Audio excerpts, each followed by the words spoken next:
بسم الله الرحمن الرحيم تبارك الذي بيده الملك وهو على كل شيء قدير الذي خلق الموت والحياة ليبلوكم أيكم أحسن عملا وهو العزيز الغفور الذي خلق 7 سماوات طباقا ما ترى في خلق الرحمن من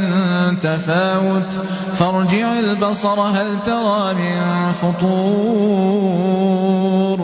ثم ارجع البصر كرتين ينقلب إليك البصر خاسئا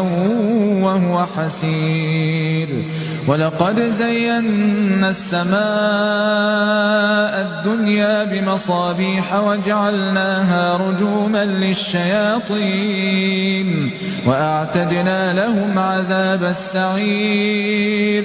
وللذين كفروا بربهم عذاب جهنم وبئس المصير إذا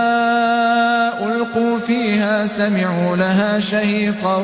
وهي تفور تكاد تميز من الغيظ كلما ألقي فيها فوج سألهم خزنتها ألم